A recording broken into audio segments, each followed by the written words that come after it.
13 major author mistakes and how to avoid them. So a lot of before we start, I'll just tell you all of these we went over at some point in the last 2 days. But the point of this is to summarize them and condense them all to make sure you know what the major mistakes are and the major obstacles, and you avoid them. Okay? All right, good. First mistake, too focused on selling copies. Authors, nothing wrong with selling copies. If you sell copies, cash your check. That's great. Take Amazon's money. They don't need it. All right? But if you're too focused on selling copies, that can create a lot of downstream problems. So the better frame, and we talked about this a lot, is to use your book to market yourself or your business or whatever it is you're trying to market instead of trying to sell copies of dead trees, right? It's a hard business trying to sell copies of books. It's an easy business when you use your book to promote something else. Now, some of these, it's a little different for memoir versus regular nonfiction. This is one where I could see memoir being slightly different. Second big mistake. Quick question on that one, Tucker. How often do you see people falling into this particular trap and not even realizing that they're there? All the time. I didn't order these in any specific way, but it is such a deep trap. People don't even know they're in it. It's like trying to convince a fish that they're swimming in water. Like until you get out of the water, you don't realize you're in it, right? And so many people, when you actually unpack their assumptions about what they're supposed to write or how their book's supposed to be or what they're supposed to do, when you unpack their assumptions, the assumptions are built on the frame of, well, I have to reach a big audience to sell a lot of books. And as soon as you dismantle that frame and build the frame of, no, I need to figure out what I want to get from my book and then reach the audience that'll get me that. Target the audience that'll get me that and write the book that'll appeal to that audience, then it's like a whole new books are unlocked and whole new avenues are explored and everything's better in their life. They lose weight, six-pack abs, all that. Make sense? Yeah. All right. Second major mistake, too focused on bestseller lists. This is another one where authors will say, yeah, I got to make the New York Times bestseller list. That's the thing. That's the only thing I care about. And then we start unpacking it and we realize that either it's a pure ego thing, like they don't even care about their book. They just want their name somewhere that they think makes them important, or they don't actually understand. They're like, oh, well, I thought a bestseller list was like the indication of success for a book. And it's really not, unless you're a professional writer, it's not the indication of success at all. So the better frame is to think that the riches are in the niches. You target a small audience to get the most impact on your brand and your business, right? And by targeting a small audience, it means bestseller lists and sales are often tied together in people's minds. You're not going to sell a lot of books. If you write a book on SEO, that's not going to hit a bestseller list. But if you write a book on SEO for dentists, that's definitely not going to hit a bestseller list, right? I mean, I'm talking about a big one, not Amazon. It's definitely not. But a book on SEO for dentists will almost certainly help your business more because there's already a couple massive SEO books. So writing just a book on SEO, it's going to be tough to compete. But you can own SEO for dentists niche. Next mistake, making the book all about you. If you're writing a memoir, this is not a mistake. The book should be all about you, right? So again, this is only for knowledge share nonfiction. The better frame is that to understand no one cares about you and no one cares about your book. They only care about what your book will get them, which, by the way, is also true for memoir. Like, no one has read David Goggins' book because they care about David Goggins. They read it because they care about themselves and they think they can learn from his life, right? And this is, you remember these, you might remember these slides from the training, but I want you to think about this when you're thinking about your book. That is your avatar. Whether, I mean, it might be a young girl or whatever, I get it. The person looking for books, looking for a solution is your avatar. He's not buying your book for him or for you. He's buying your book for him. So even if you're writing a memoir and you write it totally for yourself, when you sit down to edit it, you got to edit for your reader, right? So you write 200,000 words and it's all, every emotional brain dump there is. You edit that down to 50,000 words that are really sharp and that are really moving and motivating. and interesting, you got a great memoir for readers. Right? Okay. But Tucker, what if I want to put my face on the cover because I think people will care about me? If you are famous, there are three types who should be on the cover. If you're already famous, if it's a health and fitness book, and so you're kind of selling yourself, or if you are an arrogant jerk who's playing off the trope about not putting your face on the cover, which is what I did. Right? Like, you can see this in business. The super arrogant jackasses put their face on the cover, like Jack Welch. The ones who are humble and smart, like Jim Collins, don't. Fourth mistake, not enough of your story in the book. This is super common for knowledge share nonfiction. People buy a nonfiction book for the benefit, but they finish it because it's got great stories in it. So the more you can teach through great stories, it can be your story or it can be other people's stories, but often most people's best stories are their own stories. And those are the stories of being vulnerable, of failure, of pain, of loss, things like that. Even in other words, the stories that people won't willingly tell usually, unless people that the stories that people don't normally want to talk about. Right. Those are the ones that you should, because those are the ones that people want to read.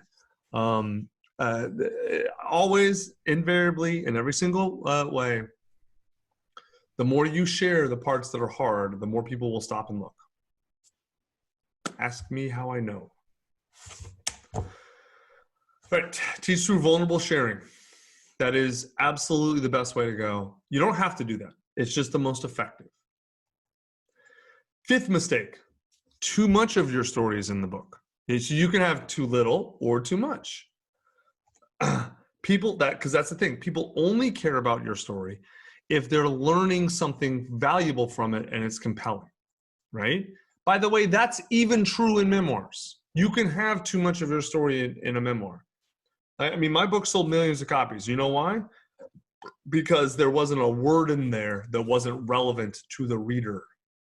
Every single sentence was either moving the plot forward, telling a joke, or entertaining the reader in some other way. That's it. I can't tell you I forget what my word counts on my books are. I have no idea. It's 60,000 words. My first draft was probably 80,000. And the 25% I had to cut was stuff that I loved and thought was amazing and super interesting. And thankfully, I had editors like Jeremy Ruby Strauss and Niels who would be like, and Charlie actually helped me a lot, who would say things like, Tucker, I know that lunch you made from leftovers that random Friday was very delicious, but no one else cares. Thankfully, they helped me with that. And so I was able to cut out all the nonsense that I thought was super interesting, but my readers didn't care about. It's the value of an editor, but once you get good at this, you can adjust for that. And what's funny about this too, let me just say this. This is always the way it works. The people who have the most interesting stories, almost always the ones who don't think they're interesting. Whereas the ones who don't have interesting stories are the ones who think that their stories are like amazing. We see this all the time. We'll get people who come in, especially guided author, and like, everyone wants to hear my story. And we'll look at their stories like, yeah, maybe not.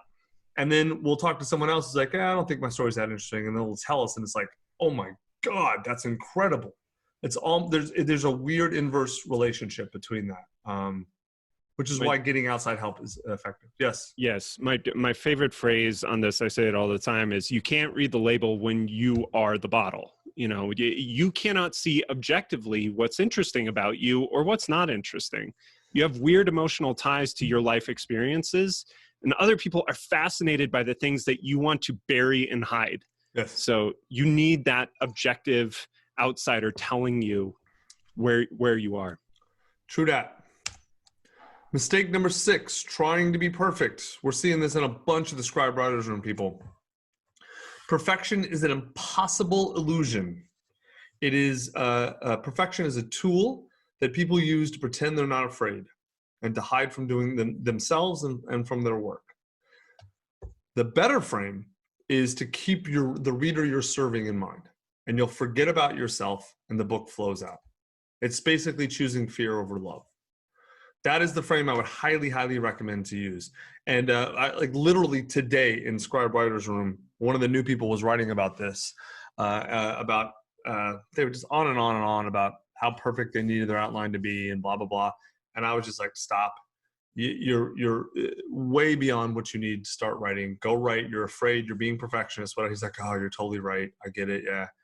So it's if you think everything has to be perfect before you keep going, you're never going to go. Quick check-in since we're halfway through. Raise your hand if you relate to these mistakes already. Like even if you're not that far into your book, you're like, oh, dang, I can see Charlie, myself making these. You just filled my screen with the raised hand. They come on mine because I'm the host. I can't even see the slides now. Stop raising your hands. Oh, you're getting pop-ups? Yeah, seriously, I swear to God, man. Good, I'll lower all the hands. All right, thank you all. All right. Mistake number 7. I didn't know it was going to do that. Seriously, my whole screen just went flooded with pop-up. Well, now we know how to mess with troll. you. Yeah, now you know how to troll me. Seriously. It's a good thing there's not only a few hundred people in this webinar. It's not in the thousands like before. God forbid. Mistake number 7. You put too much pressure on the book to do things that it can't. I am definitely guilty of this. Remember this slide from objectives? These are things that are utterly unrealistic for almost everybody. But if you put this as an objective, you're now putting an immense amount of pressure on the book. Now, I'm not saying don't, like, if any of these things happen, that's cool. Take them if they happen, right? You can even wish for them in a sense. But if you think this is why I'm writing my book, then you can have a very successful book and think you're a failure, or you can have so much pressure. My book's got to be a New York Times bestseller that it freezes you and stops you from moving forward.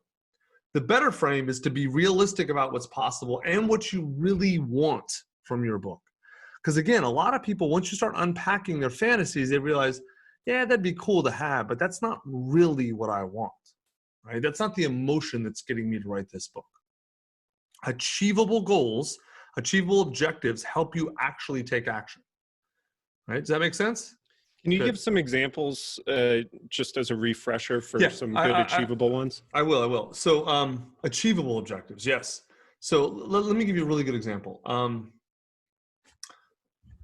I want my book to sell 1 million copies and be a New York Times bestseller and make me famous, right? So that's an ego set of goals.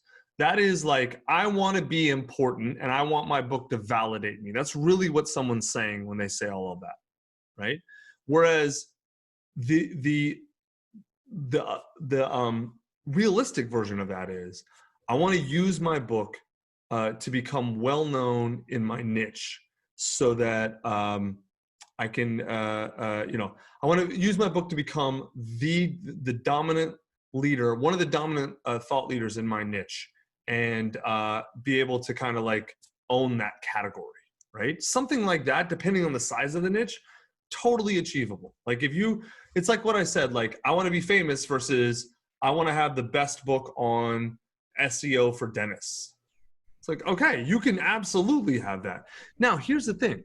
I'm not saying all those goals are you want to set big 10-year goals and build to them. Cool. Great. I'm with you. That's totally possible. We've had authors do that, right? But if you're like, oh, I don't have any audience at all. I'm just, a successful entrepreneur. And I think I want my first book to do what takes most professional writers 10 years to build to. You're putting too much pressure on yourself and you're setting yourself up for failure. Yeah. And it's far more reasonable to say, I would like to go into meeting new people in my field with credibility right out the gate, instead of having to establish it over and over and over in conversation. Mm-hmm. Like, that's a very legitimate thing that can happen. Yes. And again, let me really emphasize, it is totally cool to have ambitious long-term goals. It's even cool to have ambitious short-term goals. That's totally cool. God knows I do that. Fuck, man, we launched Scribe Book School in 2 weeks. That's insane what we did with that. Like, there's nothing wrong with ambition. I'm a big ambition fan. But I also understand that ambition can bleed over into lunacy if you let it. Because God knows I've done that to myself. And then if you have, lunacy is a strong word. If you have unrealistic ambitions, then it's deflating and crippling. I have definitely done that. I've done that to this company before, which sucks, but true. Next mistake, playing it too safe. We see this a lot, especially in, believe it or not, it's almost like the more successful people are, the more they tend to play it safe. I believe the better frame is to say what you believe and what will help your reader, regardless of the opinion of others. In my experience, people who are deeply worried about what other people will think in books are almost always uniformly way overthinking it. And that belief is a way to hold themselves back. You guys heard yesterday morning when Brita, she was one of the authors who guided authors. She talked about this. She's like, I thought attorneys would criticize me. I thought this. I was so worried about this. And she's like, yeah, I had a few people who said some not nice things, but the response was overwhelmingly positive. And I launched a new career off of it. And so many people are so happy about this and so thankful. That's when she was like, I feel dumb about my old fears, which is all that's her own issue. You don't need to put yourself down because you had old fears.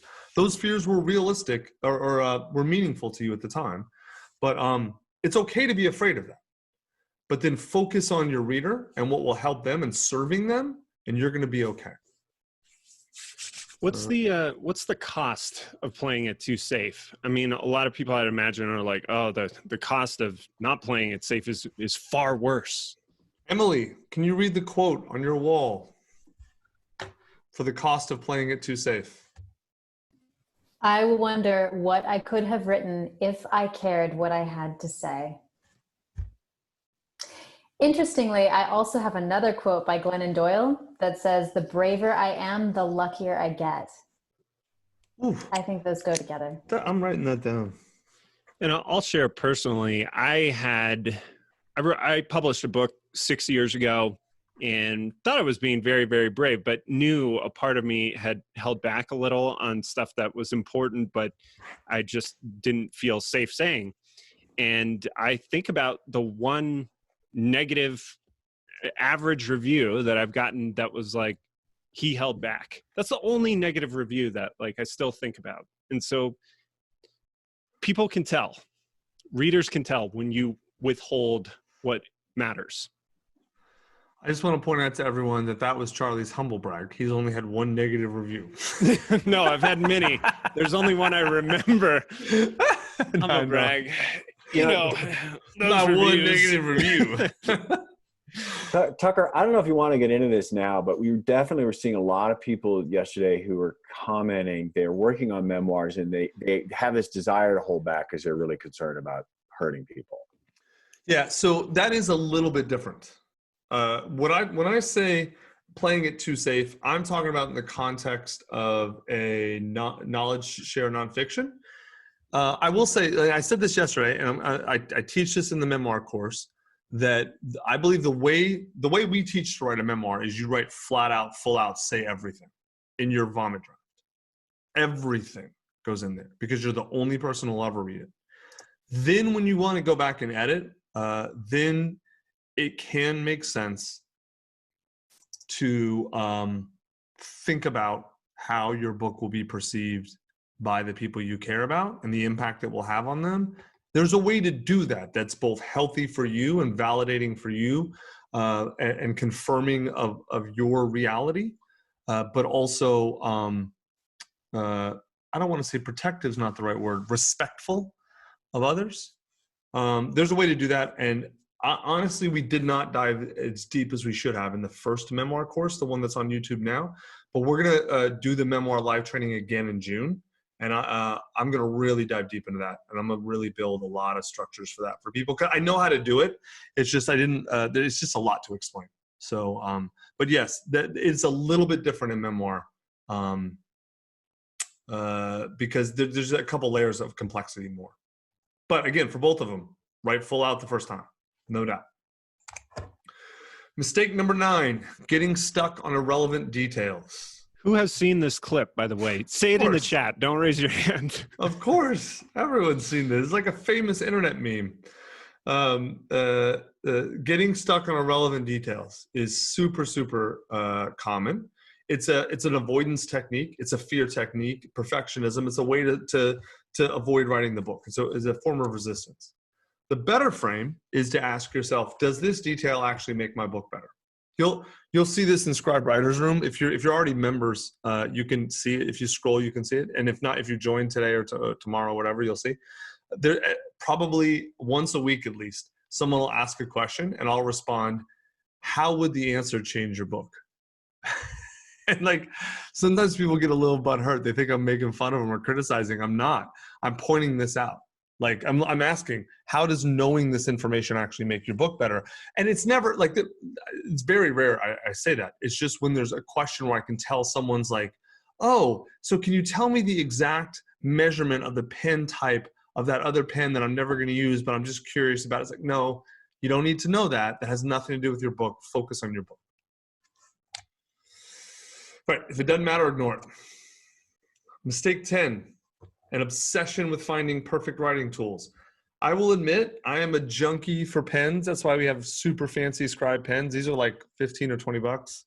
And then we have super fancy, like the notebooks, the swag stuff we were giving away yesterday. They're fancy because I like fancy tools. They don't make me better writers at all. I just like having fancy tools, right? This is a distraction. Pick your tools and then use them. And the more you focus on the writing itself and how your writing serves your reader, the better off you'll be. You don't need to test every piece of software. You don't need to, go crazy, test every single pen on earth, et cetera, et cetera. It doesn't matter. Find something that works well for you that you're comfortable with and then go. Mistake 11, using your book for emotional validation. Now, I want to be careful about this. Taking emotional joy and benefit from your book is amazing and not only valid, it's what you should be doing. You're not a robot. This book matters to you. But the better frame is to think about your book as a way to serve your reader. And I'll explain what I mean here by this, because this might be a little confusing. In no way, shape, or form am I not telling you that to enjoy the book process, to be proud of yourself, to experience the emotions that come up. Of course, we teach that, right? Where you want to be careful is where you see the book, and I actually probably we should rename this, using the book to validate your identity. Probably is a better way to frame it, is if basically, we see this all the time. People come in, they want to feel that they're more important than they are, or just more important. And so they're like, okay, I need this book to make me feel better about myself. Those are the same people who are obsessed with how much it sells, what bestseller list it hits, if they get on Oprah's show. The ones who are obsessed with the success of the book and not how many readers it impacts, but by the commercial success or the external success, those are the ones who are using the book for emotional validation. Always. And I see this again and again and again. These are the Buddhists call these people hungry ghosts. And these are the people that are in the endless search for something to fill the hole in their soul. And I'm not criticizing them. I used to be one. I used to be a bad one. I've gotten way better. Still definitely some of that in me. I'm still working through that. But I used to be an oblivious hungry ghost. Now I'm an aware hungry ghost. But all of us are to a little degree. So it's okay if you're like, I want this book to I want to feel better about myself through the process of doing this book or whatever. That's cool. That's great. I'm not saying that's a mistake. I'm just saying if you look at the book as, oh, I'm going to do a book and then magic, all my problems are solved. I feel better about myself. I'm important. Right? So maybe the better title, using the book to create significance for yourself or to feel significant. That's probably the better way to say it. Would this have resonated with you back when you were a hungry ghost? Probably not. No. So what got you out of that trap? Massive failure, therapy, and psychedelics. Yeah. It's in that order. Yeah, seriously. It's a big hole to climb out of, and the book won't do it. We can talk. We can talk about that later, but my journey out of it. Now, here's the crazy thing: if you use your book to serve your reader, if you really show up in service and do a great book, then the book's going to get you validation in the end, because people will love it. and they will tell you they love it, and you will see the lives that you change, which is that's the funny thing. I was definitely a hungry ghost when I wrote I Hope They Serve Beer in Hell, but the thing I did have, I had next to it, which is a very rare thing, but I did have it, is I really realized this book is not for me. This book is for my readers. Because, and it was kind of an accident how I learned this. I learned it because when I started writing emails to my friends, and I didn't define as a writer, I put no identity on writing. And so like, to me, writing was just a thing I did, and that's it, right? And so what mattered was I made my friends laugh. And so I just worked on my writing until my friends laughed. And then I was happy. That was my identity, is I made my friends laugh. You know, I had fun with my friends. And so like, I got into writing because my writing made people laugh, and I liked making people laugh. And so I had no identity, no attachment to being a good writer. I had attachment to making people laugh. And so that's why my writing has the style it has, why it's so stripped down and there's no artifice and no pretension in it, and why people who hate books love it, and people who love books too, but also people who hate books, and why it sold millions and millions and millions of copies is because I really did, as narcissistic as I was and self-centered as I was at that point in my life, and I understood the point of the book was not for me. And it worked. That's why it worked. Mistake 12, expecting to know everything before you start. So we see this again, especially in writer's room. A lot we see it, where people will obsess over their outline. Even though I tell you, you only need to be about 80% done, 90% done, and then start writing. Again, this is alleviating anxiety, it's perfectionism, it's all that kind of stuff. The better frame is to do enough positioning and outlining to confidently start, but then understand you're going to have to let the rest of the book emerge as you write. Because if you're one of those people who's like, my outline has to be perfect, chances are you're doing 10 times more than you need to. Right? If you're like, oh yeah, I worked on my outline for an hour, I'm sure it's fine. Those people need to spend more time on the outline. But those of you who are like, oh, I'll spend 3 weeks on my outline, 4 hours a day, it's like, no, that's too much time. You don't need that much time. You're just avoiding the book. Mistake 13, editing as you write your first draft. This is probably the number one mistake. If I had to pick them and rank them in order, this would be the worst mistake you can make. What's the better frame? Boop. I'm a draft. We talked about this extensively yesterday. If you missed yesterday, cool. This is in the how to write your book section. Go over this a lot and listen to what I say and then do it. Write it out first. We say vomit, meaning because when you're vomiting, you don't care how you look. You just want to get finished. Don't read it as you write. Don't edit as you write. Just go straight down, write it all, and then go back and edit. All right.